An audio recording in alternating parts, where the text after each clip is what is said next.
Kasus perselingkuhan Jule kembali mencuat di media sosial setelah seorang netizen yang budiman dengan akun @barengsifrun mengulas perilaku Jule yang memilih meninggalkan suami dan ketiga anaknya demi pria lain. Ia menyoroti bagaimana perubahan Jule yang dulunya dikenal religius, berpendidikan pesantren, hafal Al-Quran dan aktif berdakwah, kini justru terseret ke dalam perilaku yang dianggap menyimpang. Netizen yang berbakti itu menilai perubahan drastis tersebut tidak terjadi begitu saja, melainkan karena pengaruh lingkaran pertemanan yang salah. Circle pergaulan Jule disebut-sebut ikut menormalisasi dosa, menyebarkan foto-foto pribadi hingga mendukung perbuatan khianat yang seharusnya ditolak secara moral maupun agama. Dalam narasinya, ia menekankan pentingnya lingkungan sosial dalam menjaga keimanan seseorang. Ia juga mengingatkan bahwa seseorang bisa saja tergelincir bukan karena lemah iman, tapi karena dikelilingi teman-teman yang menyesatkan. Netizen yang budiman tersebut menilai Jule yang dulu menjadi panutan justru kehilangan arah karena salah memilih circle yang menutup dosa alih-alih menuntun pada tobat. Pesan itu menjadi peringatan bagi banyak orang untuk lebih berhati-hati memilih teman, karena perubahan perilaku seringkali berawal dari pengaruh lingkungan terdekat.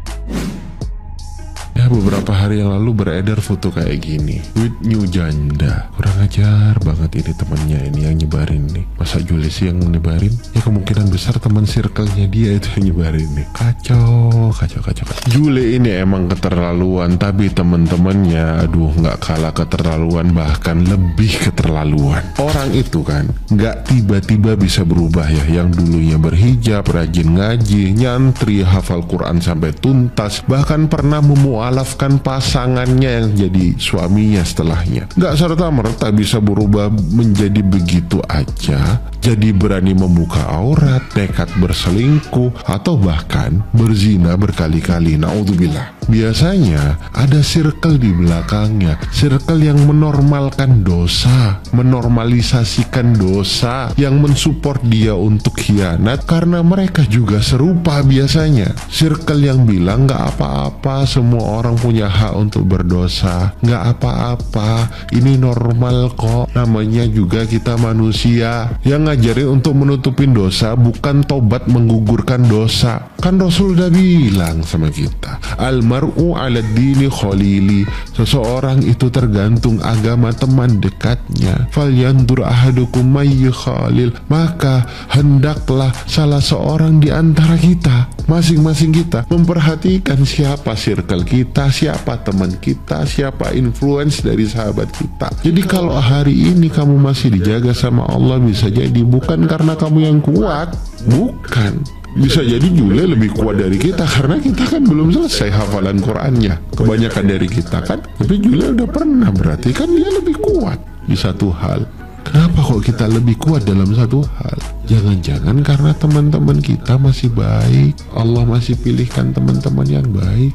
Dan kalau kamu ngerasa mulai jauh daripada Allah, maka periksa lagi siapa yang paling sering kamu habiskan waktumu dengan dia, paling sering kamu itu ngobrol deep talk sama dia, curhat sama dia, paling sering kamu dengerin tentang dia. Kadang bukan hatimu yang berubah, tapi perubahan hatimu itu dimulai dari perubahan teman-temanmu yang menggiring hatimu untuk pergi, bertahan atau pergi. Nah, gimana nih menurut netizen yang terhormat? Silahkan berkomentar ya. Jul, mbok yo seeleng, baru juga proses cerai, tapi udah foto-foto sama selingkuhannya. Mbak Tar tuh nggak habis pikir, tahu nggak? Bukannya sadar diri malah lepas kendali. Anakmu lo 3, tapi kayak nggak sedikit pun kepikiran sama mereka. Nggak kayak Aa Dehun, kayak dia tuh sibuk mengejar materi tapi nggak lupa sama ketiga anaknya. Ngurusinnya bener-bener ikhlas, bener-bener telaten. Dari sini kelihatan lah mana yang bener ngurusin sama yang enggak. Padahal Adehun kerja tuh sambil bawa anak loh. Dan lucunya nggak ada satupun dari mereka yang nyariin ibunya. pesan buat Mbak Jule yang brandingannya pakai jilbab gini ya Mbak ya. Kalau Anda selingkuh dan go public seperti itu ya kan, tak jamin lelaki gak akan setia sama Anda. Kita lihat aja beberapa tahun ke depan. Biasanya lelaki kalau sudah tahu dia punya istri tapi dia selingkuh, biasanya cuman buat bahan imajinasi aja. Gak akan ada fase serius, menikah dan lain-lain. Cowok paham lah wanita mana yang cocok dibuat serius dan wanita mana yang cocok untuk dimainin. Ini POV dari sudut pandang lelaki ya. Karena saya lelaki ya kan, ini pesan buat Anda Mbak Jule. Jangan Anda merasa bangga dan posting sana sini dengan selingkuhan Anda. Lihat aja beberapa tahun kemudian Anda akan nangis dan menyesal dan ingin balikan kepada Daehun. Lihat aja. Guys, ternyata nih ya ada informasi terbaru lagi. Kenapa sih sampai sekarang Daehun itu speechless ya, nggak berkata-kata apa-apa dan juga tidak mengungkapkan isi hatinya ataupun apapun secara terang-terangan tentang kondisi keluarga kecilnya. Ternyata guys ada klarifikasi dari Daehun sebelum jauh dari kejadian ini. Jadi intinya guys, jangan heran kalau seorang mualaf itu tampak lebih tenang, lebih meresapi, lebih mencintai. Sebab kadang yang baru menemukan kebenaran itu menjaganya tuh lebih kuat daripada yang dari kecil itu dari dalam. Merasa kalah sih sama Daehun. Oke, ini terakhir gua bahas Jule, soalnya buzzernya udah ngamuk, udah diserang. Si Safri selingkuhannya Jule klarifikasi di IG-nya. Katanya dia tidak merebut Jule, tapi memang Julenya yang datang ke dia mengeluh atas kondisi keuangan. Gua nggak tahu itu akun realnya si Safri atau bukan, tapi kalau benar berarti memang si Julenya yang agak lain gitu. Jule, lu kalau ada masalah ekonomi, ada masalah finansial sama keluarga lu, maka komunikasikan secara terbuka, sampaikan keluh kesah lu, lalu cari bersama solusinya. Lu curhat di Safri, berharap apa emang? Berharap dikasih duit sama si Safri? Atau lu berharap dinikahin sama si Safri? Oh enggak Jul, belum tentu. Nih gue kasih tahu, memang enggak general, tapi laki-laki yang statusnya masih bujang itu akan sulit menikahi seorang janda yang sudah punya anak. Ada faktor eksternal yakni keluarga dan faktor internal yakni batinnya yang tetap dia akan pertimbangkan untuk menikahi seorang janda yang sudah punya anak. Dan buat lu Safri, lu paham agama kan? Gue lihat video lu yang ceramah-ceramah tuh. Harusnya lu paham, merebut atau mengambil istri orang dari suaminya itu zolim, bangsat. Sekalipun si Jule yang mulai duluan, lu sebagai pria dewasa dan paham agama, kan lu bisa nasihatin pelan-pelan, lu kasih solusinya, bukan malah memacari, foto-foto segala di depan kaca, bahkan nggak tahu yang check-in benar atau enggak tuh nggak tahu gitu.